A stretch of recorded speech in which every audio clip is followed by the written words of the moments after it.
Welcome to Getting Back Up, where grief meets growth. Two men, two fathers, and one shared journey of rebuilding. We're talking about life after cancer, love, loss, and everything no one tells you.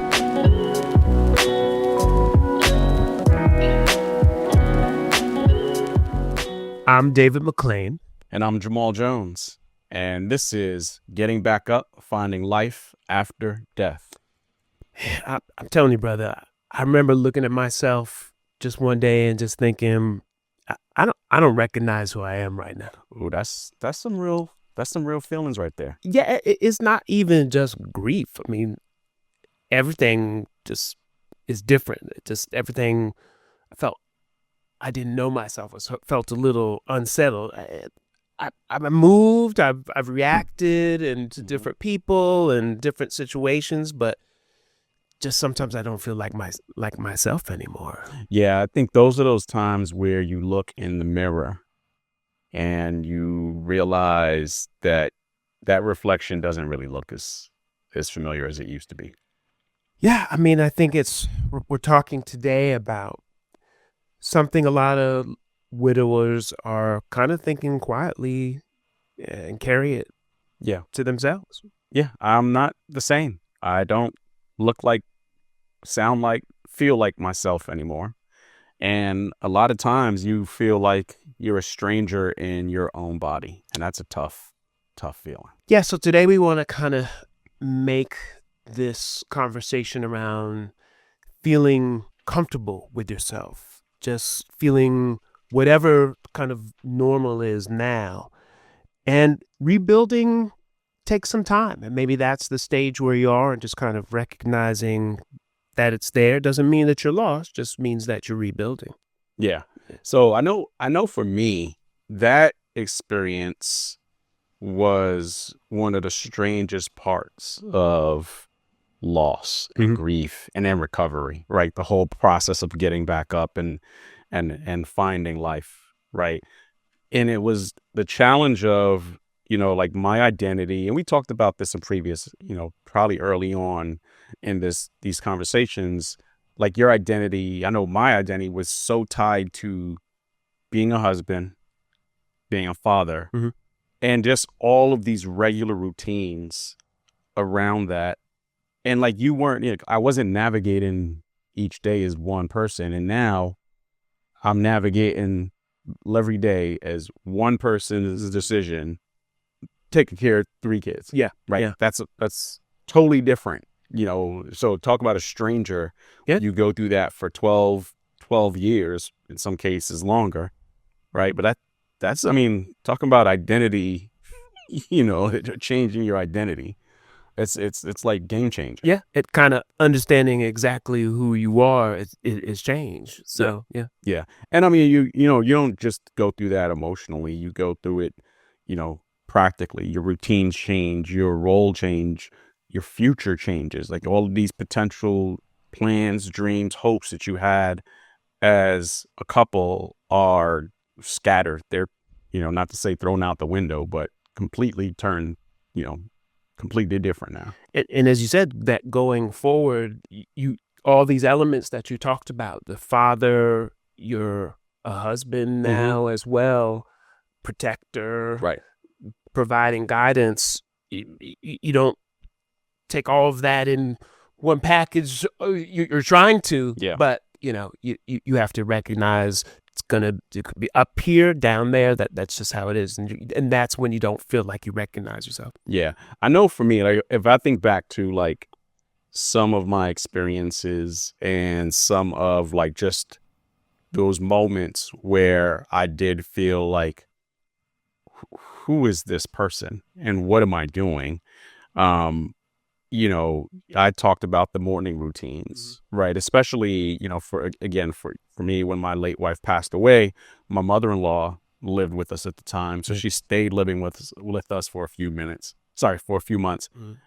But then when I truly kind of had to take the next step, which was moving out on my own, right, with the kids, mother-in-law, she moved in with my brother-in-law, and you know, it was just truly me and the kids. Like that was the oh shit moment. Mm-hmm. Those were the moments where I woke up and she wasn't there making scrambled eggs and for the kid, you know, for the kids, and you know, wasn't the bowl of Cheerios in the morning. It was me racing downstairs, you know, with a comb in my hair, comb in my hand, right, half dressed, getting the kids down, like, and I'm literally getting downstairs to the kitchen.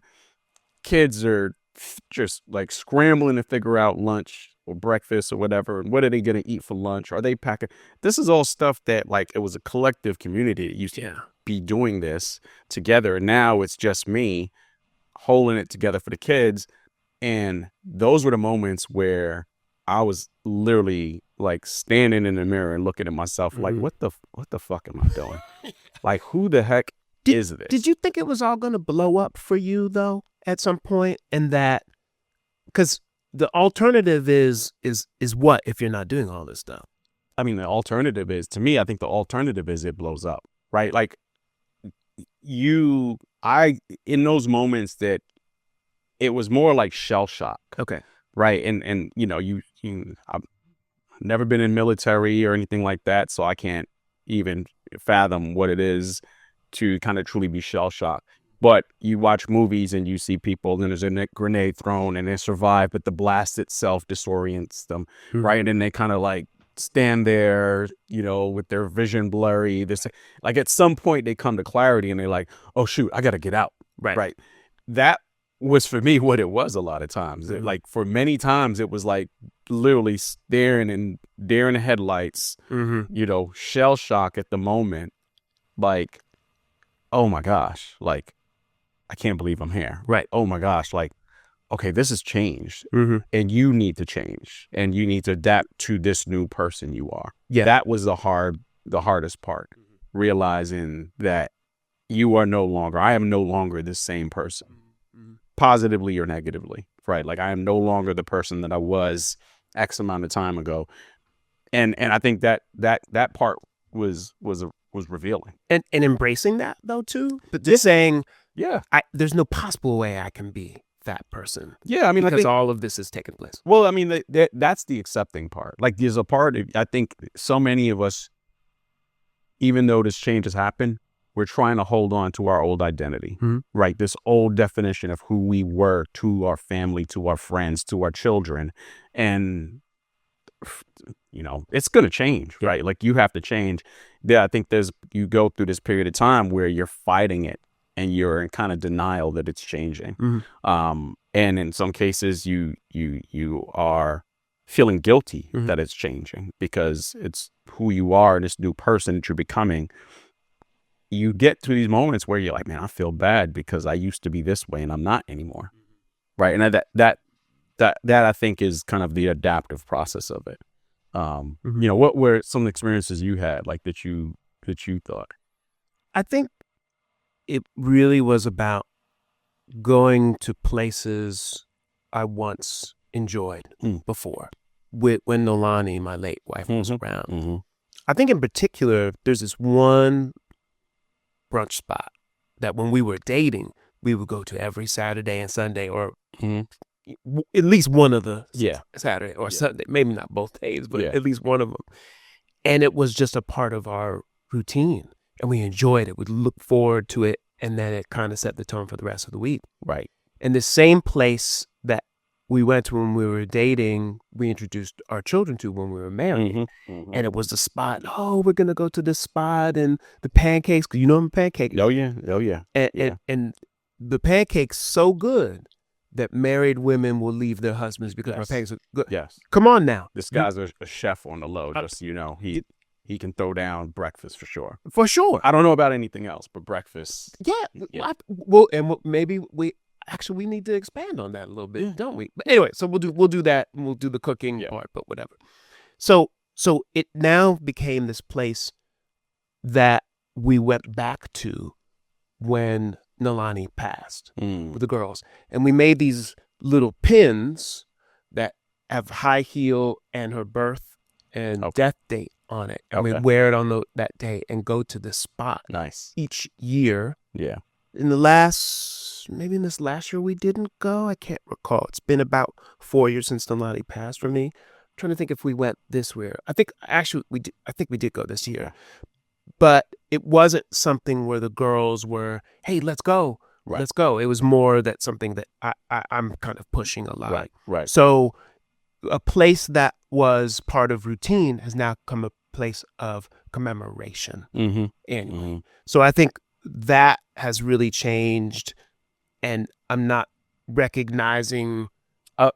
Yeah. Yeah, I was gonna say, did you find yourself experiencing it differently? Yes. And how did that feel for you? Like, It really was to a degree kind of a ceremony of and reminder. mm-hmm. And so it was keeping buoyancy Right. during that time. And I'm a optimistic, happy guy, but there's a reason why we're there, not Yeah. just to get breakfast. Right. So Right. so to a great extent, it was, all right, I guess this is who I am this now. Yeah. So I think it was something like that. And you probably changed. I mean, if we think about like the identity, like your identity changes Yeah. from collectively with Nalani and the girls, assuming that they went with you. You're going there with this level of excitement. Yeah, they go with me. Family, and then now it's a different experience. Yeah. It's part of it. It's a necessary experience, but you're different than you were 5 years ago. I'm like a guide at a museum. Tour guide. Yes. Yeah. You're like Almost now. Yes. And I'm going through the memories and pointing out things and asking questions. So it's more about commemoration in that sense. Right. It's an exhibition of the life that we have led.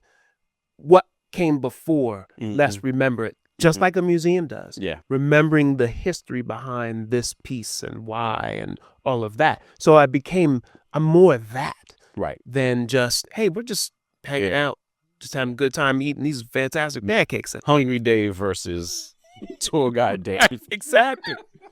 Exactly. Yeah. I mean, I think that's definitely it. So it's just, I think also the change in not recognizing myself is I've become quieter in many situations, so much so that I get to a certain point and I'm ready to go. Yeah. And that wasn't necessarily me. I'm getting better about that. Yeah. But I may not engage in the conversation in the way that. Yeah. Well, because you're in so many different ways you were used to an anchor. Yeah. In Nalani. It like to help to be part of setting the stage. Right. Like in certain environments she led, in certain environments you led, depending on kind of who the group was. Exactly. And now it's kind of like you don't have the co-star and you're dating, so it's a new co-star. You're still figuring it out. True. Right. Same thing like for me and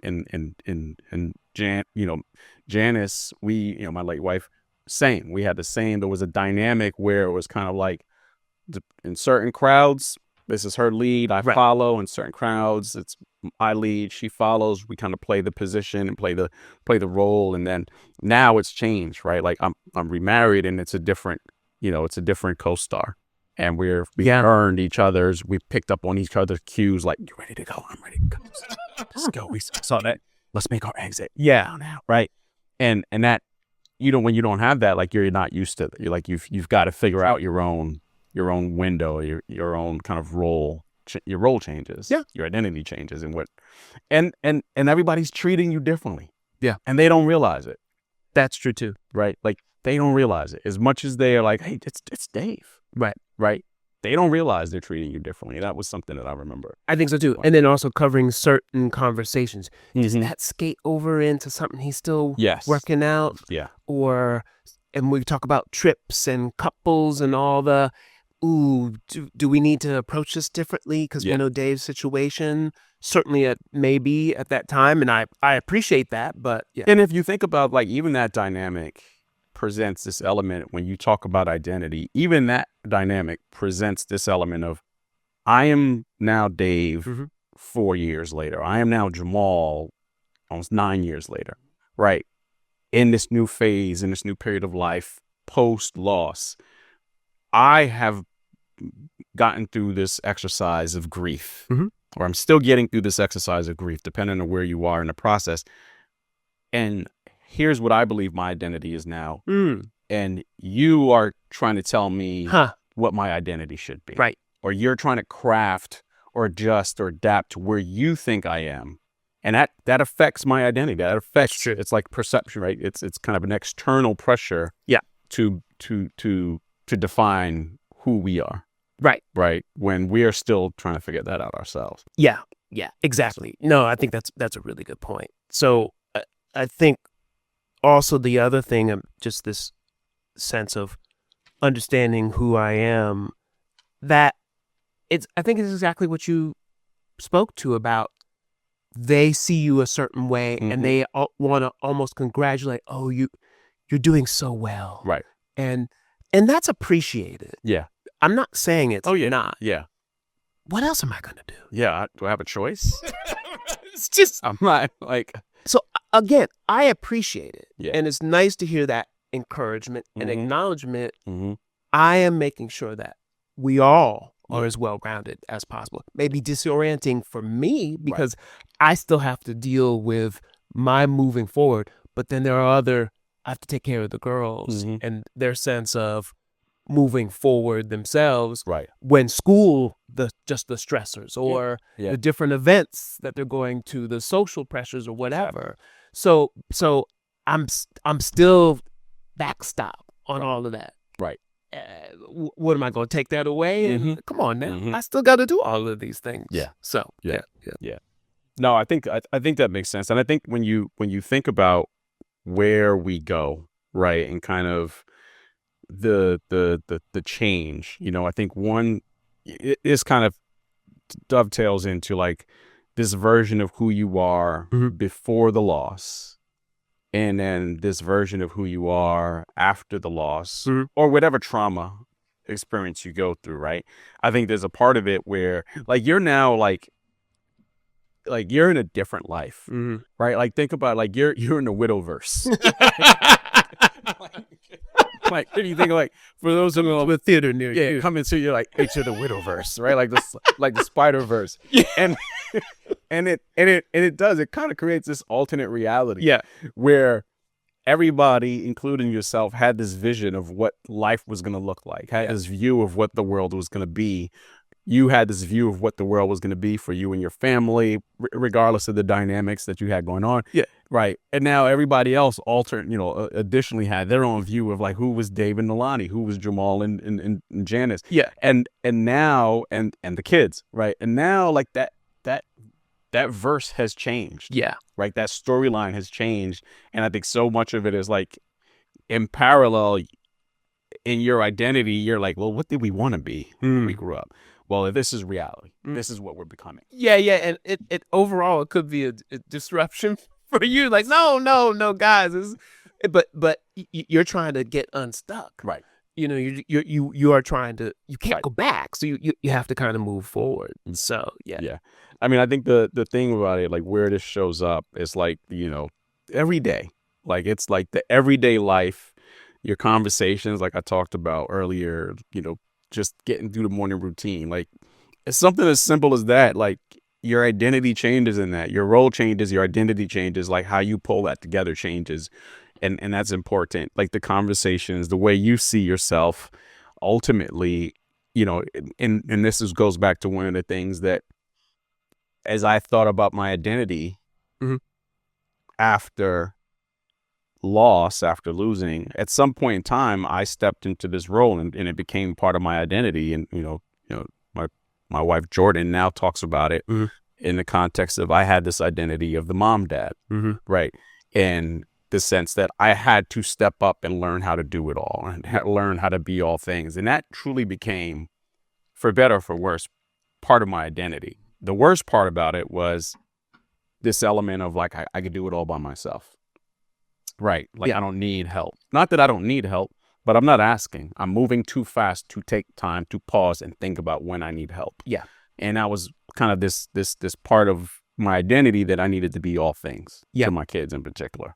And I think that was important to kind of, think about like, who are you then versus what's your identity now? Yeah. And then I think it was kind of that definition of who you are at that moment. This is the core of who you are, and now you're having to add in things because you're different now. Right. It's just different now. Right. Yeah. So Yeah. And I think, you're things operating differently for sure. you just function, and like it shows up, right? It could pop up out of nowhere, these triggers, so to speak, of like what Remembrance, as we like to say. Yes, remembrance. Yeah, like the triggers and the remembrance of like these things that pushed you into these new identity or helped you realize, yes, you need to change. And I'm not saying there's a bad identity, but you have to change. You are going to change, and you're going to go through this metamorphosis until you figure out who the heck you are now. True. And you're comfortable with it. That's the real. You've got to get comfortable with this new identity. Yeah. Right. But I mean, when you're looking at old pictures, you talked about seeing the family, different events, social settings, the parenting decisions, those are things that are going to present themselves that help you realize and make you realize like, oh man, like it's changed and I feel different. Right. Yeah. Anything like what kind of top of mind for you? In addition to I think the social setting was a good one, but like, yeah, I just you realize you almost out of body, kind of the widow versus you said. Yeah. You stand outside of yourself and you look at everything around you. Your engagement into that social setting is totally different now, and you think differently now because it is all on you. Now, if you enter into a relationship where you remarry, you're still different, and it's how you're adding that person in there. Right. So I mean, for me, I think it was because I've gone through these different eras, or not that long. It hasn't been that long, but different seasons as we talk about is okay. So the social setting. So now I am introducing somebody new into the situation. Right. So we don't have the same history. Yeah. As the others around us in those social settings. We're just starting our history now. Yeah. Yeah. And so I think I've got so comfortable being married 17 plus years, knowing the woman I was with almost 20 years. Right. And also those people knowing that history of us. Now this is this whole other kind of chapter and book that's being written. Yeah. And then, right, to touch on that, like, talk on your identity, what they thought your identity was, what you believe your identity was, what your identity became after you lost, right? And then what they felt your identity was and should be. Yep. And then now you're saying, oh no, like I'm changing again. Right. Right. I'm changing again. Yeah. Right. Like it's a constant metamorphosis, and you can and I think it's up the parallel path of like these identities and how they kind of hand off from one to the other and how you adapt to that. Well, let me also ask you, so it's kind of the next kind of where it shows up. What about the parenting for you now? And how do you recognize yourself now or not when it now comes to parenting with your now wife? Yeah, I mean, I think it's a balance, right? I think I had a different parenting role, a slightly different, a different parenting role, in my late, before Janice passed, where she was a mother already. So it was kind of like me learning a little bit from her what parenting looks like. And then, we had our children together, and I was like, wait a second, like I want to right size some of this stuff. Like I don't necessarily 100% agree with this. So let's dial it into what works for us.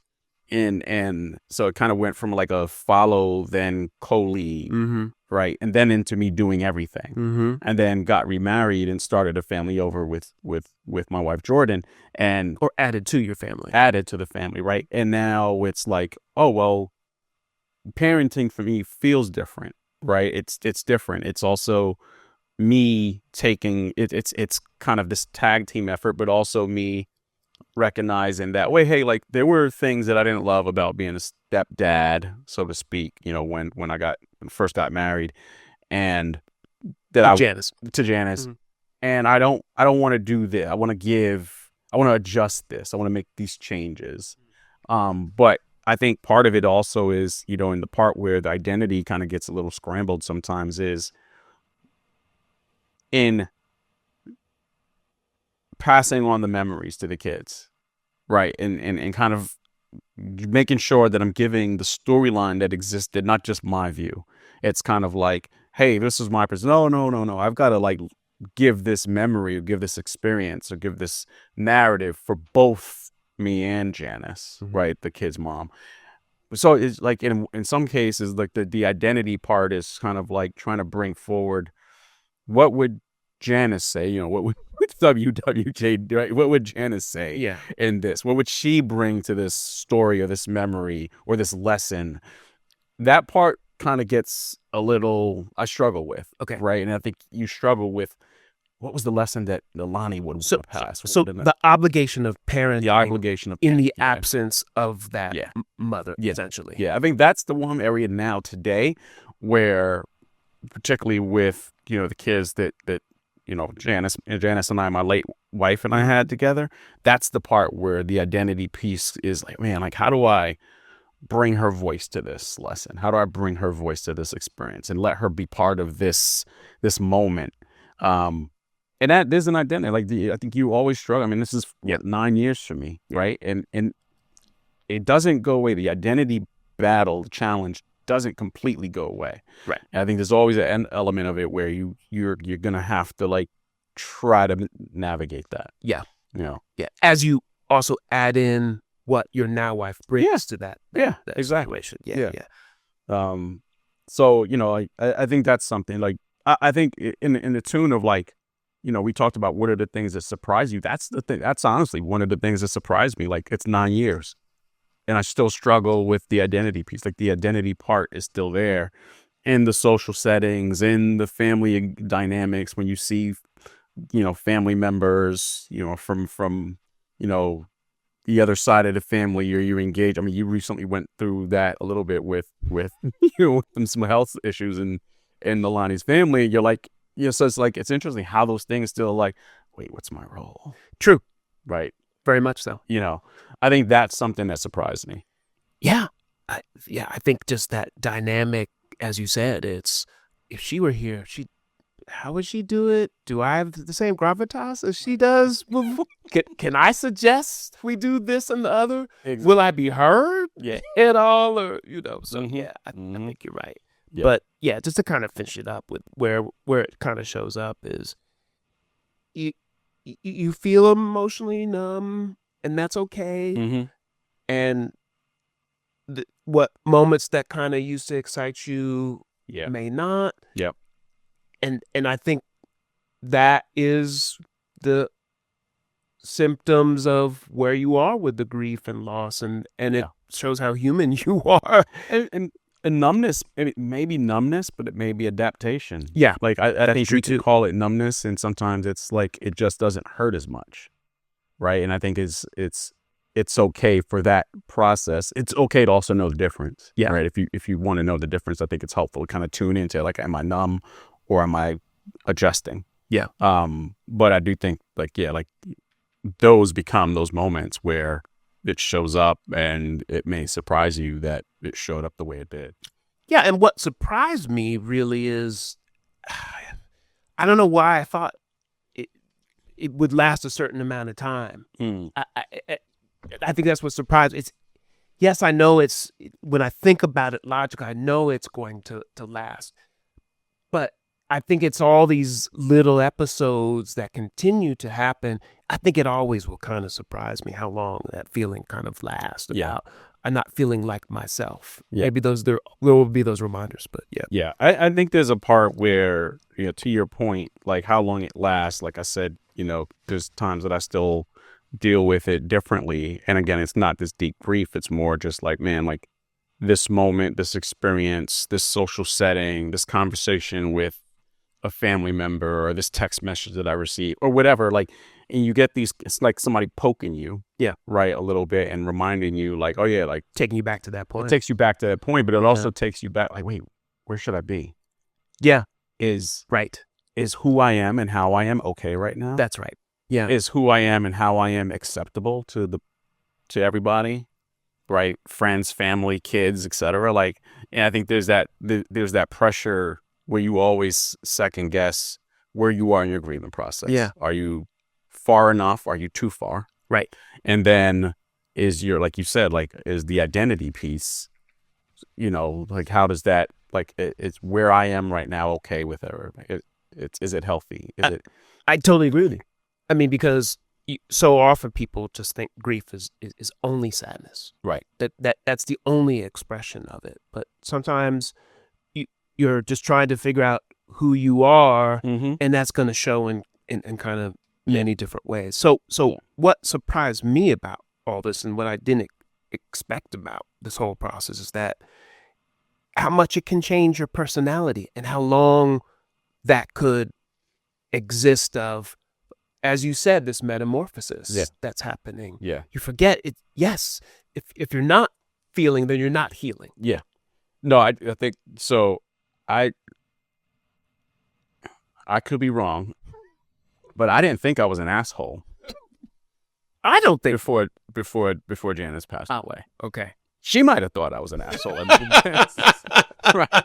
But I feel like in general, but there are times that I do something or say something, I react a certain way, I say something to a friend, and then I walk away, I'm like, man, like, Jamal, that you sounded like a little bit like an asshole. Right. And I don't think it's not coming from a place of, I'm just this, angry, my late wife passed away. No, it's more coming from, I'm going to say what I feel, what I think. Yeah. I'm trying to help. I'm trying to give you, but I'm also trying to give you my genuine, this is how I feel about this thing. Yeah. Like, it's no, and But was it tempered when Janice? It was tempered. It was more also, but then I also say, well, but I'm 10 years older than I was now. True. Right. I went through 12 years of marriage. So how was it 20 something, 30 to 40 to now? Like, you evolve and you change with maturity, with wisdom. Yeah. So like, is who I am and how I am now, my personality changes solely based on loss? No. Is it based on loss? Yes. Mm-hmm. Right. And I think that's one thing. I think there's elements of, me. I do believe, and I think that when you think about personality, we always, people always joke about men not being empathetic and we're not good feelers. And I feel like I am now. Right. And there's times that, I'll have conversations with, my wife, Jordan, now, and she'll be like, well, she was like, I know you were able to tune into that because you're able to do that. Right. You're able to know. So if I miss something that she might be feeling, or miss something that the kids might be feeling, she'd be like, I know you can tune into that. Like, you weren't paying attention. Oh. 10, 15 years ago, I might not have seen it at all. I might not have been able to sense an emotion, a feeling. And now I actually can. Okay. There's an element of empathy that I think is there now that wasn't there before the loss. So I do think that the personality changes are real. I do believe that. I thank you for not thinking I'm an asshole. I've never thought that, but maybe I've gotten this different version of Jamal after all of this. Yeah. But Yeah. I'm sure there's a nice balance before. Yeah. So yes. The thing that I think how much your identity was tied to partnership. Like, that is wild. Like, I know there was a part, after you lose, and like we talked about your friends and the fellows are like, man, you could get out there and but like, then you realize, like, well, I don't want to be out there. Like, what I enjoyed or what I was part of was a partnership. Yeah. It wasn't like I'm just out there frolicking. Right. And just connecting with anybody. Like, it's a partnership. And I think that's something that was unique. It was a interesting experience or exploration for me. Yeah. Maybe also the feeling emotionally disconnected from old routines. Yeah. And I think maybe that's part of that wisdom process of, I don't really need to do whatever that was. What benefit does that? Do I have time actually for that? Right. Nah, let me, Yeah. And that could be, we've moved along in so many ways in maturity and emotionally so, and that it is a reassessment of, I don't recognize myself, but I think that's okay in this situation for some of these routines. Yeah. And then I think you talked about it, like which ones, that just the simple step of moving forward. right, didn't necessarily just like restore your confidence in who you are, right? It just the simple step of, okay, now it's a month later, now it's 6 months later, Yeah. now it's 4 years later. Like that in and of itself doesn't make you feel any better, any stronger, any more secure in who you are today and what you're supposed to be doing, right? That distance and that time. In that your priorities obviously shift from that. Yeah. And I think that's, we talked about in the past, and that's certainly what surprised me is how easily we're able to, that's not a priority anymore. Oh yeah. And that's okay. Yes. We can move forward. Yeah. Yep. And I think this one is real. I mean, I think the people who are in your life, and who were in your life, in your partnership, in the life and the existence of your partnership, like there's a part of them that are expecting the old you back.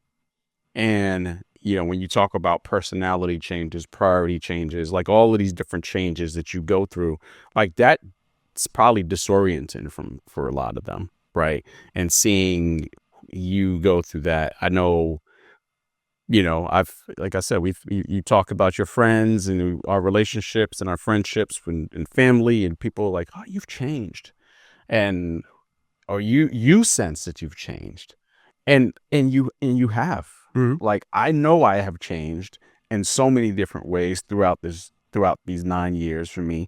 And I know my kids have changed in so many different ways, and it's scary and uncomfortable for a lot of people. And I think that's something that it's surprising to me, but it's in a way it's surprising, but it's not like we're actively having these conversations with anybody of how we've actually changed, right? Like you and I talk about it. Yeah. But I know, like, I have honestly could tell you right now, I don't think I've had a conversation with even my parents about how I've changed. But they acknowledge it. They acknowledged it. Yeah. But it's not like it hasn't been this deep conversation about how and why. It's an acknowledgement, and they may acknowledge it to other people. And at the end of the day, that these people are probably just like, well, he seems happy or he seems sad, like whatever the changes that they're seeing. And hopefully they understand that, whether they've been in that setting or not. Yep. But like you said, it's like you're feeling like you're evolving and grieving at the same time. And I think that kind of surprised us. We knew we had to get there through this process, but it's still kind of surprised that, wow, okay, this may really hurt one day. Yeah. But then this is also, as you say, this adaptation, this evolving.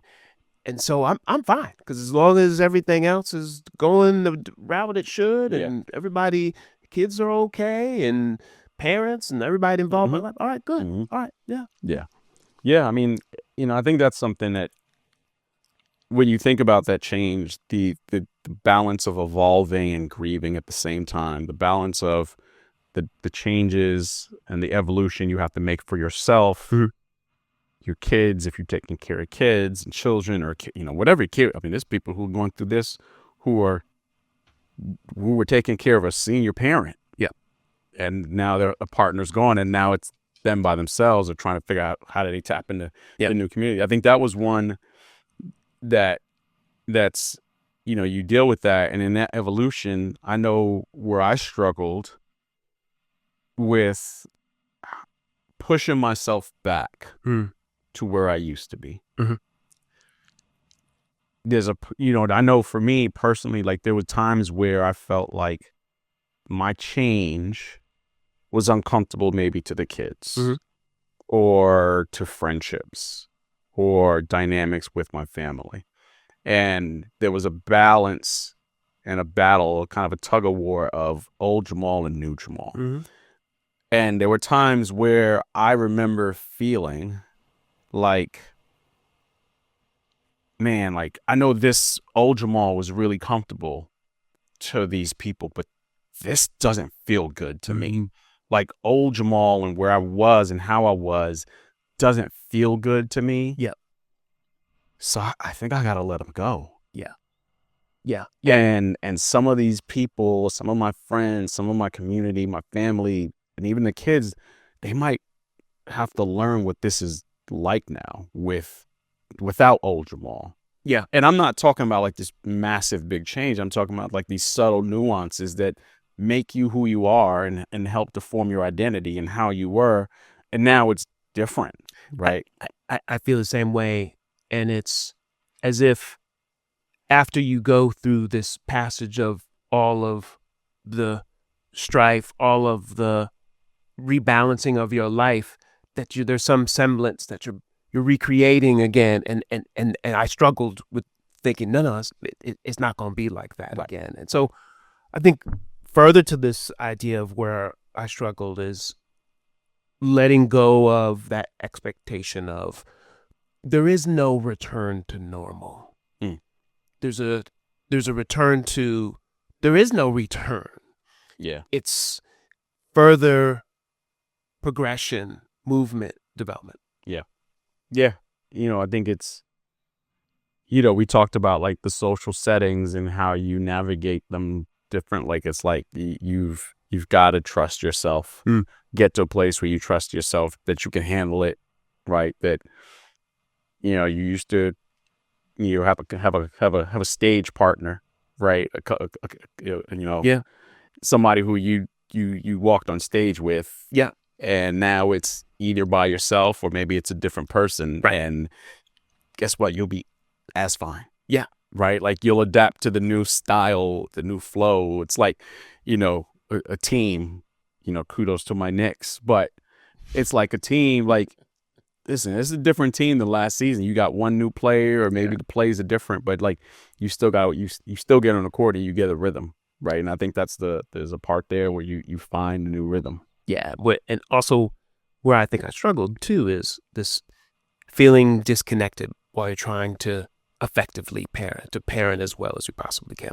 Yeah, that's a big one. And then, being present in the friendships and the relationships, but recognizing that, like you said, with all these changes you've gone through, you've still got to figure out how do you be present in those relationships, right? You don't want to abandon those friendships and relationships, and you hope that they don't abandon you as you've gone through your changes and your experiences along the way. And I think that's important. Like it's a necessary part of that adjustment. Like, especially today, like in the spirit of like mental health month, you hear so many people talking about isolation being like a major driver of mental health, mental health issues.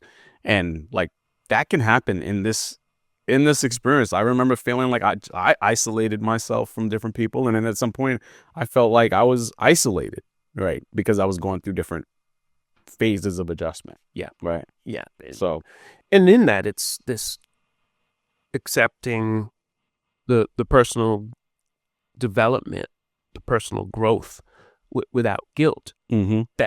That's something hard to struggle with as, as you said, isolating yourself. And just like, nah, this is part of this growth. Don't feel guilty about that, how it looks on the outside. Yeah. And the key thing is just, like as you go through the personal growth, isolation we talked about before, don't feel like you got to do it alone, right? There's always family, friends that are there. They may not know exactly what to say. They may not be fully comfortable with where you are, or they're even still trying to figure out how they help you and support you and your family.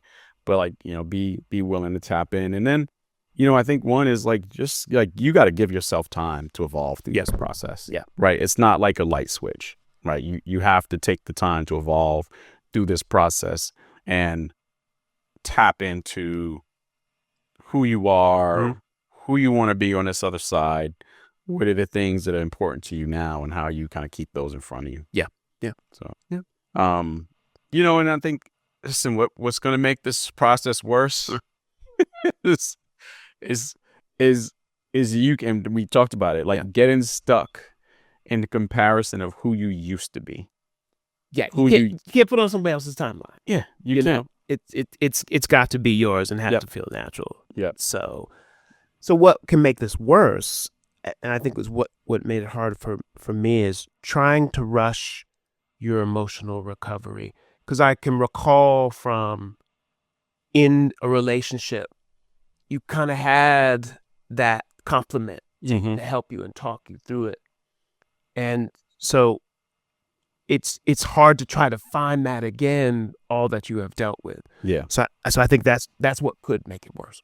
Yeah. And then, expecting yourself to just bounce back, right? Like we talk about getting back up. Yeah. Getting back up doesn't mean jumping right back up. It means like gradually get your bearings, get the ground under you. Yeah.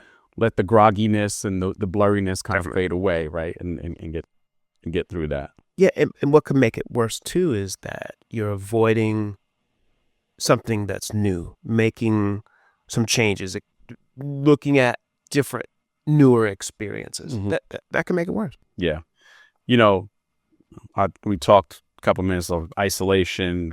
Don't avoid the meaningful conversations. Like you got to have the tough conversations. You got to find ways to laugh. Yeah. And if it's necessary, you got to find the ways to cry. But like you got to have those discussions. Yeah, you're talking about kind of suppressing those emotions. Yeah. Can't do that. Yeah. Because we know that's going to eat you up. Oh, We've yeah. talked about that, Yeah. and we'll continue to kind of underscore that in everyone's development here. Yeah. And like I said, you can't look back. You got to look forward. It's a new life. It's a new phase of who you are and who you're becoming, and that's going to be a part of identity. Yeah. This big theme of who you are in this phase, and acknowledging how much you've already survived. Yeah. I mean, that's key. Like to think about what you've gone through, like, not to celebrate, but you got to celebrate the fact that you are this far in this process. Yeah, just you don't have to recreate. You don't have to feel that pressure to recreate the old version of a life that has moved on. Mm-hmm. So I think that's what can make it worse if you don't kind of embrace that. Yeah. Yeah. Yeah. So what can kind of help? Accepting the change, it's unavoidable. Resistance is futile. For sure. Yeah. So, give yourself permission, as you said before. Yeah. Permission to evolve. You are something completely new from that experience of hurt and pain. Mm-hmm. There's something positive going to come out because you, as best you can, insulate yourself from that. Yeah. But insulate doesn't mean hibernate. Right. Yeah. Right. And I think you it's like it's going to be small steps, right? Everything, like I said, everything is a win. Every day is a win. Mhm. Like the small adjustments, the small reprioritizations, realizing that you can't do the impossible. What used to be the routine that you had with two people, in which you saw yourself as with two people, is going to change. It's changing every day.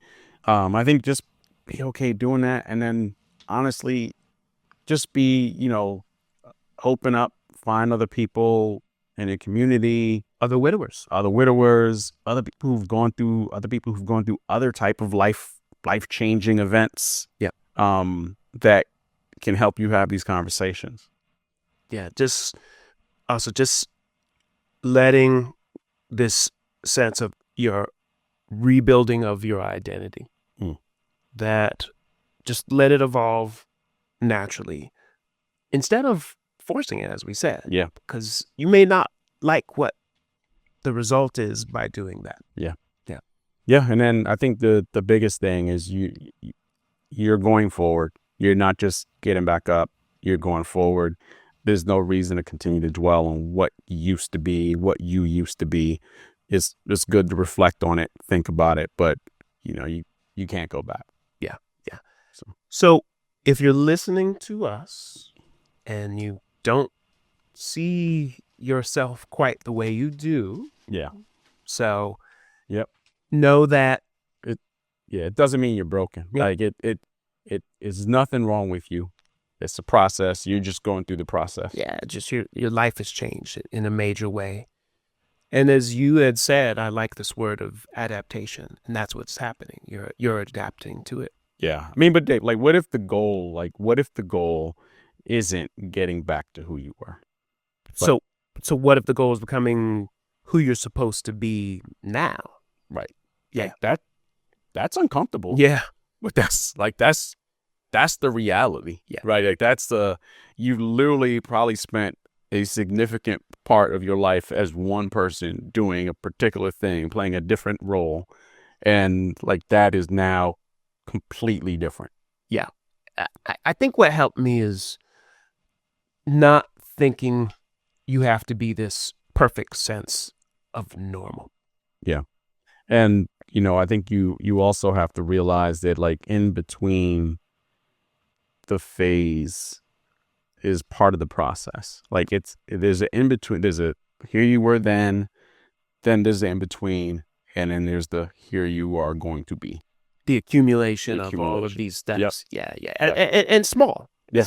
As we talked about before. Yeah. Just small steps, just rebuilding the structure slowly. Yeah.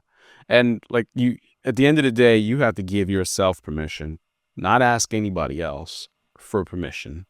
You're giving yourself permission to make these changes, to change, to adapt, to adjust, and take on this new identity, because it's you have no choice. Yeah. So yeah, you're right about that. No question. So, listen, if you take anything from this, I think an important part of this whole narrative is you're not lost. Yeah. That's it. You're just going through transition. Life has been turned upside down. Yeah, you're just changing. It doesn't mean that you're broken. You just lost that love that has shaped you, that one person that you were all this time. Yeah. So we thank you very much for joining us again on Getting Back Up, Finding Life After Death. Thank you very much. We appreciate you joining us, and like us, subscribe, follow, share with somebody who can hear this, who needs to hear this. Send the comments to us. We'll have all kinds of different interviews continuing to come, and different special people who will come into the studio, virtual or live. Thank you. Thank you for joining us on Getting Back Up, Finding Life After Death. If something in today's episode spoke to you, pass it on, because somebody out there needs to hear this. For sure. We're on all the social mausoleums, so follow us on Instagram, Threads, TikTok. Mostly it will be in the form of Get Back Up Podcast. And be sure to subscribe to us on Spotify, Apple, or wherever you get your podcast. And remember, getting knocked down is part of life. But getting back up is how we live. We'll see y'all next time.